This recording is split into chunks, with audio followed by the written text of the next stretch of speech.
नमस्कार, big debate में आपका स्वागत है। मैं हूं आपके साथ दीपक पतौरिया। मध्य प्रदेश में बढ़ा हुआ मतदान प्रतिशत और महिलाओं की लगी हुई लंबी लंबी कतारें क्या वास्तव में भारतीय जनता पार्टी के लिए 3 दिसंबर को बड़ी खुशखबरी लेके आने वाली है? वहीं इस प्रतिशत के साथ महिलाओं की लाइनों को देखकर कांग्रेस के नेता भी लगातार इस बात की बयानबाजी कर रहे हैं कि यह लाइन और वोट प्रतिशत बदलाव के लिए ही लगी है। वहीं करीब 50 सीटों पर मतदान कम हुआ है। इसको लेकर तरह तरह की बयानबाजी हो रही है कि आखिर कम प्रतिशत का कारण क्या है। आज चर्चा इसी मुद्दे को लेकर, उससे पहले देख लेते हैं रिपोर्ट। मध्य प्रदेश विधानसभा चुनाव में वोटिंग परसेंट का नया ट्रेंड सामने आया है। मतदाताओं ने इस नए ट्रेंड को सामने लाकर सभी को चौंका दिया है। दरअसल प्रदेश में वोट प्रतिशत में तो बढ़ोतरी हुई है, लेकिन 230 में से 50 सीटों पर वोटिंग घट गई है। शिवराज सरकार के 9 मंत्रियों की सीट पर ही कम मतदान हुआ। इन मंत्रियों में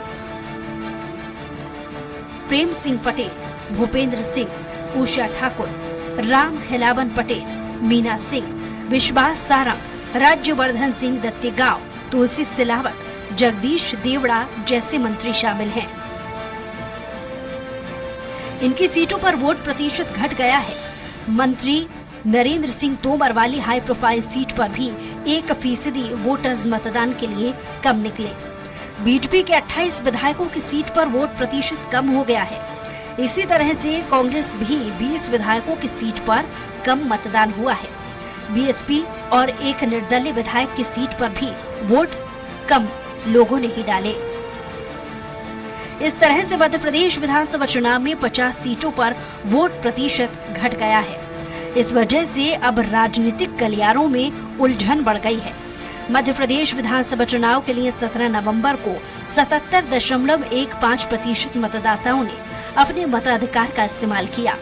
नक्सल प्रभावित बालाघाट, मंडला और डिंडोरी जिलों में मतदान 3 बजे समाप्त हो गया था, जबकि राज्य के बाकी के इलाकों में मतदान शाम 6 बजे तक जारी रहा।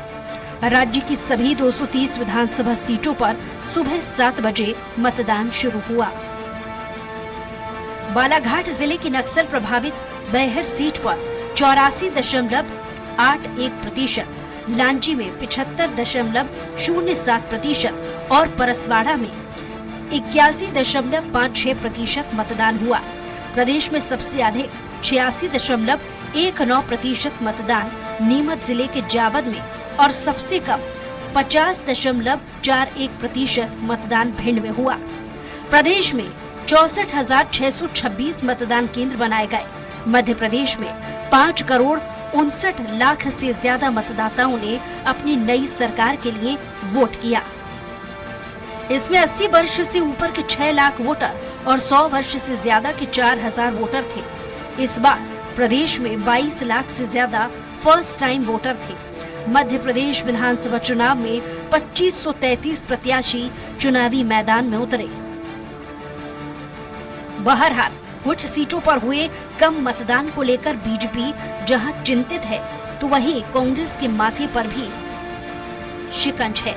हालांकि बीजेपी जिन सीटों पर ज्यादा मतदान हुआ है, उन सीटों को लेकर आश्वस्त है कि लाडली बहना का जादू चला है, तो वहीं कांग्रेस का दावा है कि महिलाएं सरकार बदलने के लिए पोलिंग बूथ पर पहुंची हैं। ऐसे में देखने वाली बात ये होगी कि आखिर किसके दावे में दम है। सलमान खान, स्वराज एक्सप्रेस। और इसी मुद्दे पर ज्यादा चर्चा के लिए खास मेहमान हमारे साथ जुड़े हुए हैं। कांग्रेस प्रवक्ता हैं सिद्धार्थ सिंह राजावत। सिद्धार्थ जी, आपका बहुत बहुत स्वागत है स्वराज एक्सप्रेस पर। और बीजेपी प्रवक्ता हैं गुलरेज शेख। गुलरेज जी, आपका भी बहुत बहुत स्वागत है। और वरिष्ठ पत्रकार के यश साइनी जल्दी हमारे साथ जुड़ेंगी। जिस तरह से राजावत साहब, जो अभी कुछ परसेंटेज वोट परसेंट बढ़ा है, कहा यह हमेशा से चाहता रहा है कि वोटिंग परसेंट जब बढ़ता है तो सत्ता पक्ष को इसका फायदा मिलता है, लेकिन कांग्रेस हालांकि अपनी बात कर रही है कि वो सरकार बना रही है, पर जो आंकड़े हैं, जो लगभग सिनेरियो हैं 2003 से लेकर अब तक के, वो यही कहते आए हैं। देखिए दीपक जी, आपको मैं कुछ अतीत में ले जाना चाहता हूँ। आपने देखा होगा कि 1.5-2 वर्ष पूर्व जब माननीय पूर्व मुख्यमंत्री प्रदेश अध्यक्ष माननीय कमलनाथ जी ने 2-3 यात्राएं की घोषणा की थी, घर चलो, घर घर चलो, जन जागरण अभियान, उसके बाद भारत जोड़ो यात्रा। तो जो जनता का जो परसेप्शन था वो 1-1.5 वर्ष पूर्व बन चुका था। और मैं आपको बता दूं, 20% जो समर्थक होते हैं वो भाजपा के होते हैं, 20% समर्थक होते हैं जो कांग्रेस के होते हैं, जो बिल्कुल कट्टर होते हैं, और ये 40% होते हैं, और उसमें से 55% ऐसे होते हैं, जनता होती है, जनता डिसाइड करती है, और वो 1-1.5 वर्ष पूर्व अपना मन बना लेती है कि इस बार हमको सरकार पलटनी है, या जो मुद्दे हैं, बेरोजगारी है, भ्रष्टाचार है, और भी कई मुद्दे हैं, उस मुद्दों पे जब वो एक दूसरे से बात करते हैं, और इसमें से जो 5% वोट इधर से उधर चले जाते हैं आखिरी समय पे, तो हम लोग उसी चीज को देखते हुए माननीय पूर्व मुख्यमंत्री प्रदेश अध्यक्ष कमलनाथ जी और उनकी पूरी टीम और हम सब लोग ग्राउंड लेवल पे काम कर रहे थे। हमने 58,000 अपने पोलिंग एजेंट तैयार किए थे, और आपने देखा किस प्रकार से उन लोगों ने बाकायदा, एक समय ये होता था कि भारतीय जनता पार्टी खुद बोलती थी कि कांग्रेस को आज पोलिंग एजेंट नहीं मिल रहे हैं, और आपने देखा इस बार कितनी मुस्तैदी के साथ कांग्रेस के कार्यकर्ता, मंडलम सेक्टर और हमने पन्ना प्रमुख जो बनाए थे, उन सब ने काम किया। तो मैं आपको बड़ी जिम्मेदारी से बताना चाहता हूं कि इसमें एक बात और आपको बताना चाहता हूं कि हमारे पूर्व मुख्यमंत्री और राज्यसभा सांसद माननीय दिग्विजय सिंह जी ने जो 66 सीटें हम जो निरंतर हारते थे 2-2, 3-3 बार के, हमने उस पर वर्कआउट किया, और उस पर वर्कआउट करने का हमको सबसे बड़ा फायदा, अभी आपने जो बोला कि करीब 15 से 20 सीटें कांग्रेस की भी उसमें कम मतदान हुए हैं जो अभी सिटिंग एमएलएज है, तो एंटी कन्वेंसी तो आपको मालूम है कि हर पार्टी में चलती है। आज कांग्रेस, आपने बीजेपी का भी बताया कि उनके मंत्रियों के यहाँ भी कम हुए, कांग्रेस के कम हुए, तो मैं इस बात को भी स्वीकार करता हूं कि कहीं ना कहीं जनता में जो अभी जैसे उपचुनाव हुए थे, उपचुनाव में जो 28 सीटों पे चुनाव हुए थे, चंबल क्षेत्र में हुए थे करीब 16 के करीब, और बाकी अन्य जगहों पे, तो उसमें कहीं ना कहीं जनता के बीच में जो 1.5-2 साल का वर्ष जो उनको काम करने का, कार्य पूरा करने का जो समय मिलता है वो कम अल्प समय होता है, तो उसमें कहीं ना कहीं जनता की नाराजगी रहती है, तो उसका मतलब कहीं ना कहीं फायदा विपक्ष को भी मिलता है। तो मैं आपको बड़ी जिम्मेदारी से बताना चाहूंगा, और मैं एक बात और आपको बड़ी बताना चाहूंगा कि 20,13,000 जो अभी नए वोटर्स अभी जो जुड़े युवा, उन्होंने कहीं ना कहीं व्यापम, ई टेंडरिंग और जो पटवारी घोटाला हुआ है, आपने देखा नर्सिंग घोटाला, इस पे जाके उन युवाओं ने कांग्रेस को वोट दिया है, माननीय कमलनाथ जी के नेतृत्व को उन्होंने सराहा है, और कहीं ना कहीं वो वोट पूरा का पूरा कांग्रेस को डाइवर्ट हुआ। और आपने एक चीज और देखी होगी इस चुनाव में, बड़ी चौंकाने वाली है, पिछली बार हमारा नेक टू नेक फाइट थी बीजेपी से, जबकि सरकार हमने बनाई थी 42.7 के करीब हमारे मत थे, और करीब 43.5 या 6 भाजपा को मिले थे, वो हमसे 1% ज्यादा थे। पर इस बार 4% जो मत महिलाओं का है वो इस बार कम गिरा है। जो भारतीय जनता पार्टी बोल रही थी कि लाडली बहना का हमको फायदा मिलेगा, तो मिडिल क्लास जो महिलाएं थी उन्होंने कहीं ना कहीं नारी सम्मान योजना को सराहा है, और उसके ऊपर माननीय कमलनाथ जी पर विश्वास करते हुए कांग्रेस को वोट दिया है। ठीक है, गुलरेज शेख जी, जिस तरह से देखा जाए करीब करीब 28 से 30 सिटिंग विधायक ऐसे हैं जिनकी सीट पर वोट कम पड़ा है, अब ये अच्छे संकेत तो नहीं देखे जा सकते हैं या कहे जा सकते हैं? तो देखिए, जहां तक डेमोक्रेसी की बात है, वोट का बढ़ना हमेशा डेमोक्रेसी के लिए एक उत्साहजनक विषय होता है, और वोट का घटना निराशाजनक होता है।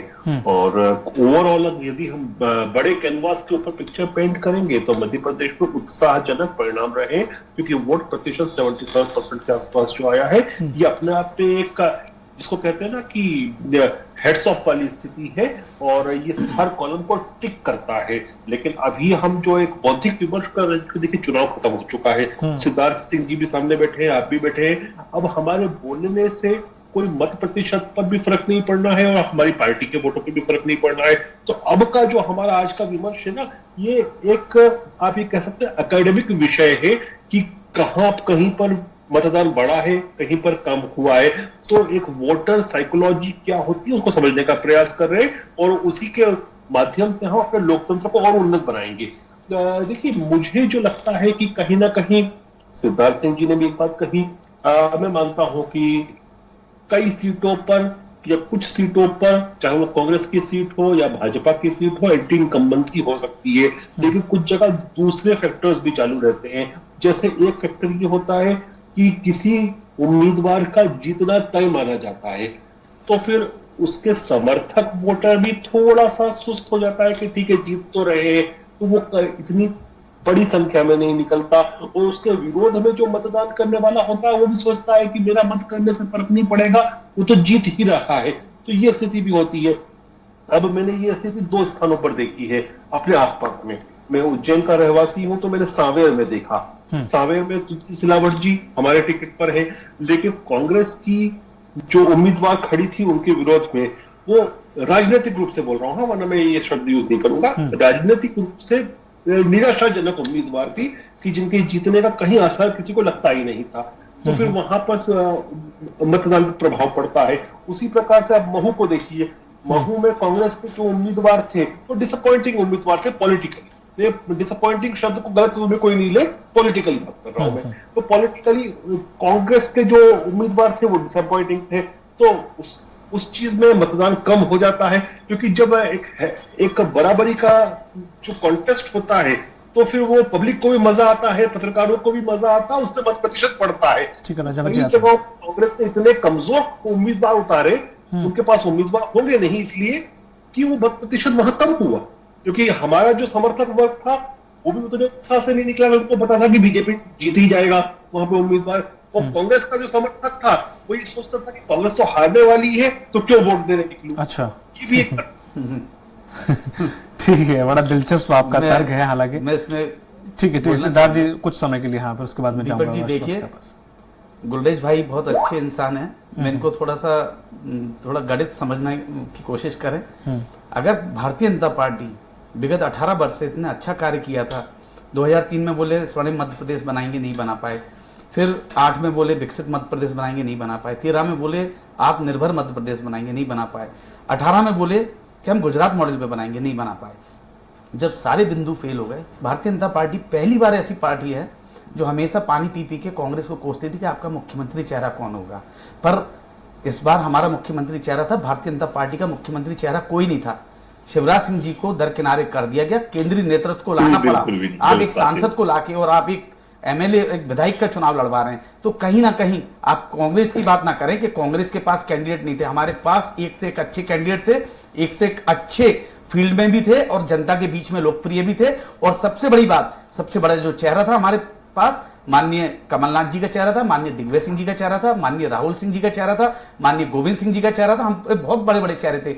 और आपके यहाँ क्या था? नाराज भाजपा, महाराज भाजपा, शिवराज भाजपा, बीमार भाजपा। और वहीं कैलाश विजयवर्गीय जी को, और एक बात और बोलना चाहूंगा दीपक जी, अभी बात कर रहे थे आपके जो केंद्रीय नेतृत्व थे, चंबल क्षेत्र में नरेंद्र सिंह तोमर को समझ रहे थे कि ये मुख्यमंत्री चेहरा होंगे, तो जितने भी कार्यकर्ता थे वो एक ही सीट पे जाके समेट के रह गए। ठीक है। मालवा में क्या हुआ? कैलाश विजयवर्गीय को बोल दिया कि मुख्यमंत्री चेहरा होंगे।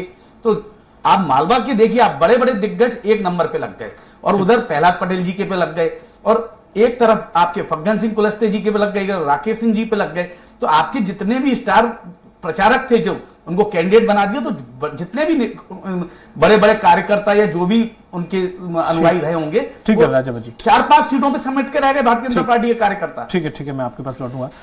के शशानी मैडम, जिस तरह से शेख जी ने जो तर्क दिया कि शायद ऐसा हो सकता है, हालांकि उन्होंने रखा है कि पार्टी इतने जिताऊ कैंडिडेट थे उनके कि उन लोगों ने इतने हल्के कैंडिडेट उतारे कि लोगों ने उचित नहीं समझा कि वोट डाला जाए, बीजेपी तो वैसे ही जीत रही है। कि ये तर्क, आप इससे कितना सहमत हैं?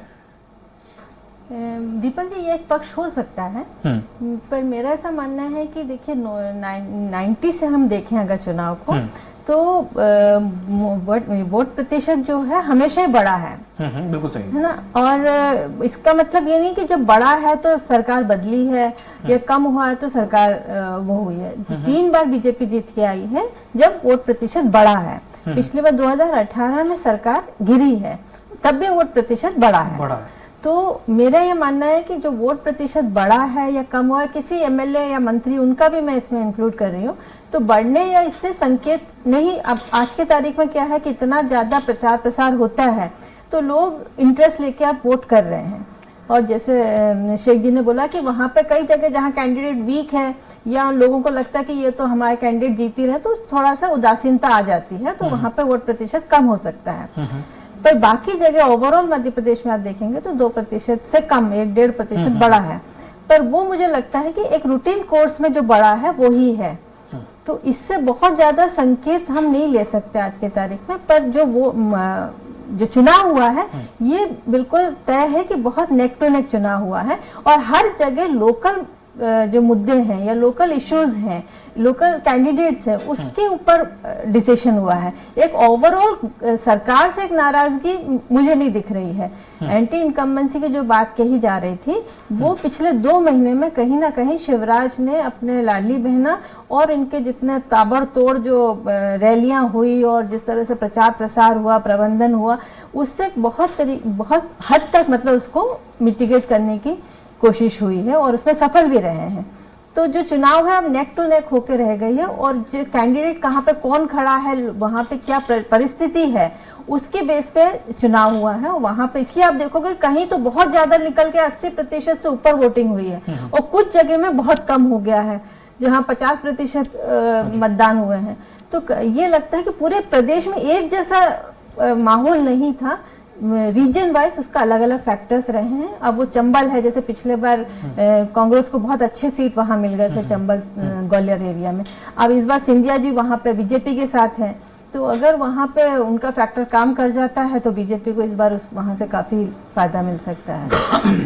राजावत जी, जिस तरह से आप ये कह रहे थे सीएम का चेहरा घोषित नहीं किया तो सब लोग अपने अपने गीत गा रहे हैं और इस तरह से, तो ये है कि उनकी स्ट्रैटेजी हो सकती है ना कि किसी एक को जब सांसद बना के उतार दिए तो किसी एक को रिप्रेजेंट करते तो शायद बाकी में एंटी इनकम्बेंसी भी फैल जाती। दूसरी चीज ये भी थी कि अब हर एक जो, क्योंकि चेहरा घोषित नहीं किया, जो जितने भी सांसद हैं, जितने भी विधायक हैं या जितने भी वरिष्ठ नेता रहे हैं, तो सब अपने आप में सीएम चेहरा है और अपने आप को मान के चल रहे।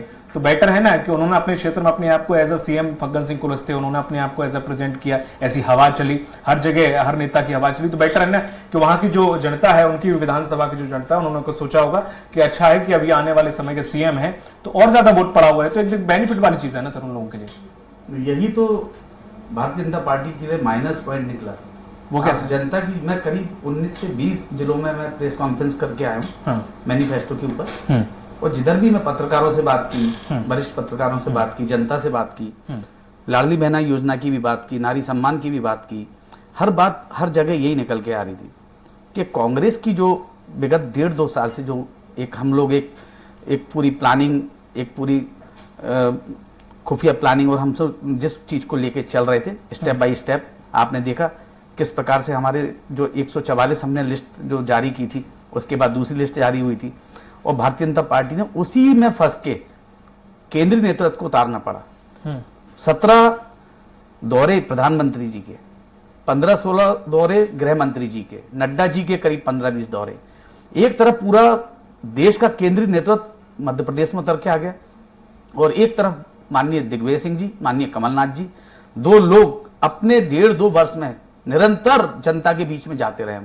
तो जनता के बीच में जाने से जो परसेप्शन चेंज हुआ और जो जनता का जो महंगाई, बेरोजगारी, एनसीआरबी की रिपोर्ट में महिला अत्याचार, आदिवासियों पे बलात्कार, दलितों के साथ बलात्कार, किस प्रकार से नेमावर की घटना, हमने कोरम डैम, हमने महाकाल का जो कॉरिडोर, महाकाल ओम सर्किट का जो हमारा वो था, वो हम जनता के बीच में लेके गए। तो जनता ने इस चीज को स्वीकार किया और कहीं ना कहीं, मैं अभी शाइनी मैम बोल रही थी, वरिष्ठ पत्रकार है, मैं उनका सम्मान करता हूं, मैं आपको बड़ी जिम्मेदारी के साथ बताना चाहता हूं कि कहीं ना कहीं भारतीय जनता पार्टी बैकफुट पे आई। सिंधिया जी की बात कर रहे थे, सिंधिया जी अगर इतना बड़ा चेहरा थे 18 में, तो मैं ये पूछना चाहता हूं कि 19 में क्या हुआ? जो आप देखिए 57 साल बाद हम महापौर जीतते हैं ग्वालियर में, 18 साल बाद हम मुरैना जीतते हैं और वही चंबल क्षेत्र था और हम वहां से सीटें जीत के आए हैं। हमारा वोट, कांग्रेस का वोट लेके गए वो जो उनके कैंडिडेट जीते हैं। अभी इस बार आप देख लीजिएगा अभी आने वाले समय में। और सिंधिया जी का क्या हुआ? अभी मैं आपको जिम्मेदारी से बताना चाह रहा हूं कि उनके प्रद्युमन सिंह तोमर की सीट फंसी हुई है, सिंधिया जी की, डबरा की सीट फंसी हुई है, इमरती देवी की। मैं तो सब जगह ग्राउंड लेवल पे काम करके आया हूं। तो कहीं ना कहीं जनता के अंदर बदलाव की भावना और यूथ के अंदर बहुत ज्यादा रोष है। पटवारी घोटाला आपने देखा कितना बड़ा, 12 लाख लोगों ने फॉर्म भरे थे, 600 रुपए एक फॉर्म का फीस ली गई थी और 12 लोग में से 8000 जो थे वो संजीव सिंह, जो राम लखन सिंह पूर्व सांसद है और जो विधायक है संजीव सिंह, उनके एनआरआई कॉलेज से हुआ। तो ये घोटाला जनता के बीच में गए। राजावत जी, आपकी जो महिला सम्मान योजना जो है या फिर उनकी जो लाडली बहना योजना है, जो एक्चुअली धरातल पर है, महिलाएं जिसका लाभ ले रही हैं वो उस पर ज्यादा यकीन करेंगे इसलिए वोट देने गई, या फिर आपकी जो कि अभी धरातल पर है कहीं एग्जिस्ट नहीं करती है तो आपकी बस सुन के ही वो वोट देने गई? नहीं, देखिए हमने अपनी जो योजना थी उसमें कंडीशन अप्लाइंग नहीं लिखा था। जिस प्रकार से आप बीमा कराते हैं उसमें लिखा रहता है कंडीशन अप्लाई, नीचे पढ़ लो छोटे छोटे अक्षर में।